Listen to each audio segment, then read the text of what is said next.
Hi, everyone. Welcome to episode 117 of Cell and Gene, the podcast. I'm your host, Erin Harris. This episode is important because it's applicable for anyone and everyone across the cell and gene therapy value chain. My guest is Paul Perreault. He led CSL as their CEO for a decade. He guided the company through global expansion, rapid innovation, and the unique challenges associated with the COVID-19 pandemic. Now he's a strategic advisor and a board member, and he came on the podcast to share his deep expertise with us. Paul's leadership helped CSL become one of the world's top biotech companies, all while keeping patient impact and values at the core. Paul and I dive into lessons from his career. So, what helped him build resilient teams, and a culture focused on purpose, and how biotech companies of all sizes can apply those principles to thrive through volatility and growth. Also, if you haven't already, make sure to check out Paul's book. It's called The Detour CEO: 9 Unexpected Turns on the Road to Leadership Success. In his book, he shares powerful insights on navigating the unexpected turns in leadership and building organizations that last. All right, so I'll let you go so you can learn from Paul's meaningful guidance. Here's my conversation with Paul Perreault. Enjoy. Hi, Paul. Welcome to Cell and Gene, the podcast. Thanks for your time. Hi, Erin. Thank you. Thanks for having me. Absolutely. So I'm really excited to dig into your background as CEO of CSL formerly and what that means for cell and gene therapy biotechs listening in. So during your decade as CEO of CSL, you guided the company through major global expansion and the COVID-19 pandemic, certainly while keeping focus on the long-term innovation. And so what that means for the cell and gene therapy field regarding principles, from that experience, what do you think are most applicable to the companies navigating change, uncertainty as it applies to the cell and gene therapy sector? Well, thanks for the question. And I'd say that certainly over the past 20 plus years, 25 years now, cell and gene therapy have been kind of on the forefront. And so although people think of it as new and fast moving, it actually slowed down quite a bit in the early 2000s when people expected gene therapy to kind of arrive very quickly. But it just shows there's a lot of art left in medicine, and we're really smart today. But we have to take a bit of a step backwards and look at the history, make sure that we understand where it's going. People asked me early in my tenure as CEO, when are you going to get into gene therapy? Because in 2013, we weren't focused on gene therapy. And I said, well, tell me who's going to be winning at that time, when it's time.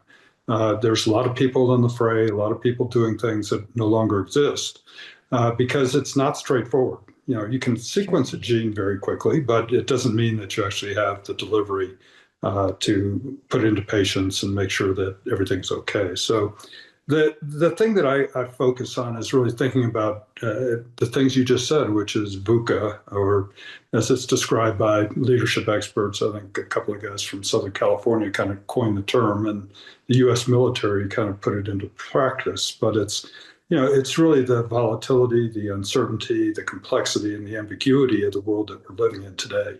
And how do you navigate that with purpose? And so I think what leaders today in cell and gene therapy need to understand is that things are moving quickly. You shouldn't be jumping at shadows.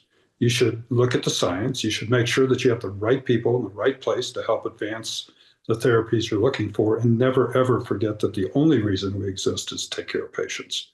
And that's really what guided me through this uncertainty. COVID was one of those unknown unknowns. I might say it's a bit of a known unknown because we knew there would be another pandemic at some point. We just didn't know when. And so nobody was really prepared, but you have to adapt, and you have to look at how you navigate these things. Think of a map, right? A lot of people like to lead by a map, a plan, strategic plan. But if the plan is no longer valid, you got to throw that map away and then navigate by gut a bit. And so that's where leadership comes in. And I think people need to understand that strategy and leadership together is really what makes a company survive through these times of uncertainty. You can't just have a map and just follow the map blindly. You can't just take care of the leadership side and not think about the plan, but the two have to meld together. Sure. Be nimble and nimble and be nimble and flexible, for uh, sure. while while holding on to your values, certainly. Um, Now, CSL is often cited as a company that successfully integrates science and purpose. So, how did you cultivate that kind of values-based culture across CSL's? It's a large global organization, and so what can emerging cell and gene therapy companies learn from that as they scale? Well, and I think that you mentioned it just a second ago. Culture is critical to making sure that people are aligned around their purpose as an organization and in the work that they provide. So it's really a matter of taking a look, as I mentioned before, what is our purpose? And the main purpose is to serve patients. So CSL was a company that mainly worked in rare diseases. 90% of what we did was rare disease. And they were non-discretionary medicines. These patients needed to have these medicines to survive and to live a normal life, potentially. And when we launched the first gene therapy in hemophilia B, it's actually a cure for many of those patients. Now, thinking through that, it was a consistent, constant message every single day. My mantra was work every day like somebody's life depends on it, because it does. And people could rally around that. But it was consistent my whole time. I didn't talk about share price to the employees. If I got a question, I'd try to give an answer, but I shouldn't be controlling share price. I need to be controlling the value that we provide for the patients. And if you keep that in mind and it's a consistent message and you believe it and you own it, Erin, I met many patients in my time as CEO and even prior to that, because I wasn't born a CEO, right? I grew up in the business. And when we served those patients, we were very involved in the patient communities. Never forget listening to the patient. And I think that's a key point of how you continue to build that culture. We would bring patients into our facilities and talk to our employees about what we did to help their kids or themselves to manage their disease with the products that we supplied. So that connected, and this is finance people. It's not just R&D people or commercial people. I mean, we took them to the plants. We took them to the manufacturing sites, let them see what we're doing and how we're doing it so that they could have confidence that the company that they would be working with could actually, they had everything organized in a way that was going to be viable to actually bring these therapies to market. And their stories are what also galvanized that message. It wasn't just a sign in the cafeteria that said, remember the patients. We actually had patients that would come and speak. And also, some of our therapies were plasma therapies to replace proteins that people didn't have in these rare diseases. Think of the boy in the bubble or hemophilia. And they would come and talk to our donors, our plasma donors, and let them know what we were doing from really the supply chain all the way through. So anytime you can connect the patient with your employees, as long as you have a consistent message and you're living that message from the leadership side, then you should be able to galvanize people into making sure that they're there and delivering for what the patients will need. Of course, I think it brings a, a real sense of humanity to what you're doing, to have both groups, the developer side, the patient themselves, the patient advocacy groups, the patients themselves, their caregivers, for them to work symbiotically is really important. Sort of puts everybody on the same page in terms of the humanity of what they're doing and their involvement in it. Yeah, for sure. So you've been local about the importance of sustainable R&D investment. Now, for smaller biotechs, which of course makes up a portion of our listenership, Sure. particularly of course in cell and gene therapy, balancing innovation with capital discipline is hard. So, what guidance do you have for leaders trying to prioritize innovative pipelines, while maintaining financial stability or garnering capital in general? I would say focus is one of the key things. There's a lot happening in the space, and so everybody's trying to do everything all at once. And I think you have to look at your core competencies, your core capabilities, and your core adjacencies as a small company and say, okay, what are we really good at? What can we add value to in terms of adjacencies? And do we have the right capable people to deliver on all this? So it's going to be about you'll be able to attract capital when you show delivery, when you show consistency, when you show focus, and when you're able to actually then say, okay, and by the way, I see that you're doing this over here. We can add value there. That's your adjacencies. People in pharma and biotech, a lot of times, I would say, we're kind of lemmings. We go for the flavor of the day and the bright, shiny objects. Sometimes, the unmet medical need and the white space is a good place to look as well if you have those capabilities and competencies.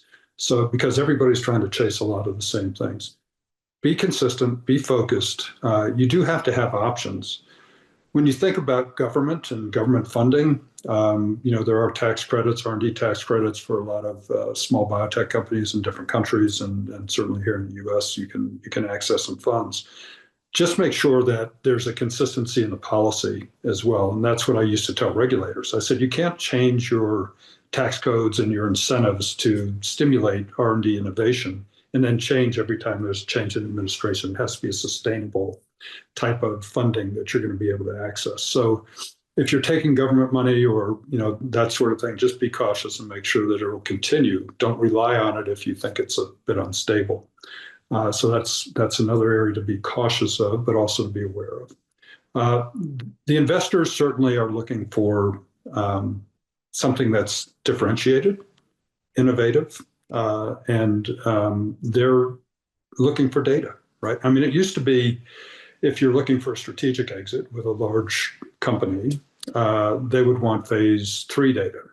Now there's phase 2 data, and we've seen deals being done with preclinical assets because Big Pharma has kind of run their space other than, you have to have a GLP-1 these days. But outside of that, they're looking for the white space in gene therapy. And we've seen deals recently, like Capstan and others, where a little bit of data goes a long way to making sure that you're there. So if you can get through your preclinical stage and get some phase 1 data, there's still a lot of value to be added at that stage, where before you might have to go all the way to phase 3. So pacing your investment, pacing your focused work, as I said, making sure it stays within your lanes where you have the real ability to make the difference is going to be helpful. Good, thank you. And that sort of dovetails nicely into what I want to talk about next, which are leadership transitions, which happen all the time in biotech. And so, having led a successful CEO succession yourself, what do you think makes a smooth and strategic handoff? And more specifically, how can cell and gene therapy developers or sponsors for leadership continuity, even during high growth or perhaps pre-commercial phases? So one thing is to not have hubris, right? So I would just say to the leadership of the small biotech companies, a lot of them are very smart scientists, but they may not understand the business aspects of what's happening. Right. It's okay if you're not CEO, necessarily. If you have somebody that has the skills, the capabilities that have led successful organizations and are true operators, think about bringing them into the fold early. So that when there is a transition, and maybe you want to transition as a CEO or become chairman of the board versus the operator, that you have that pipeline of people that are helping you along the way. So start early. Also look within. There could be people that are just waiting to kind of branch out and reach out into more responsibility. So look for your 80-20 people, but focus also on that 20%, because a lot of people have their high performers and they just let them run. But you give them just a little bit of attention, a little bit of help, they'll give you exponential return because they're already top performers, right? But people tend to forget that, even Tiger Woods has a coach, right? Well, he did. He's not doing much now, but all right. Yeah, right. But we can go to other golfers or athletes or people that are at the top of their game, but still have coaches and still, have to understand that there's gaps. So identifying your gaps, not being precious about, your position. Don't confuse your position with who you are and what you can bring to the company, and make sure that you have that introspective, emotional intelligence around what's going to be best for the patients and the organization as you move forward. Sure. Okay.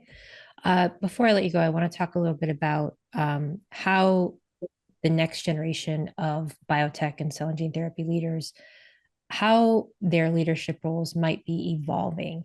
Our sector is not all that old, but at the same time, it's evolving quickly, not just in the science itself, but certainly as we become more global, more digital.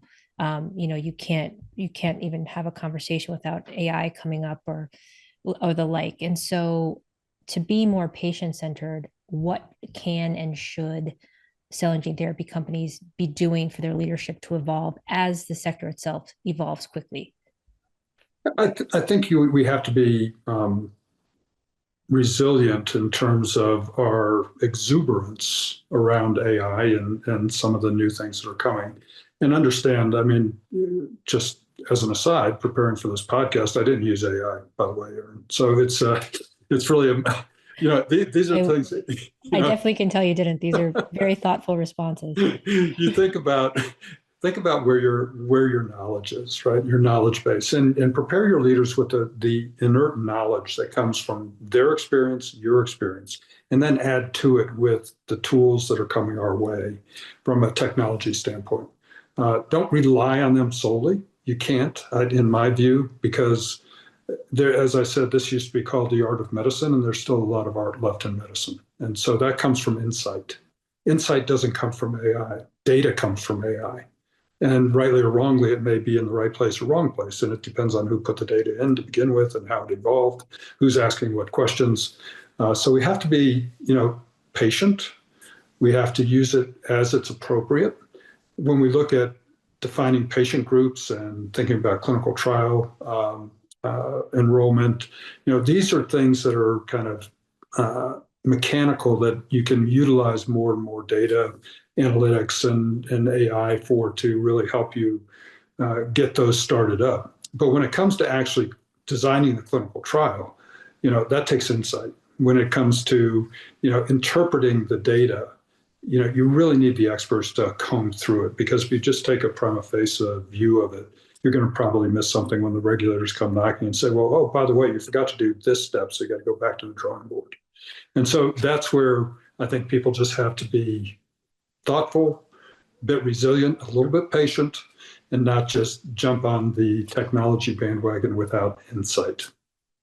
All right. Well, thank you, Paul. Thank you for your time. This has been extremely insightful. And I feel like we're just scratching the surface on all I could talk about with you on a whole host of topics as it relates to cell and gene developers and biotechs. And so I would love to have you back sometime soon to cover any one of the topics we covered in more detail. So thank you for your time. This is wonderful.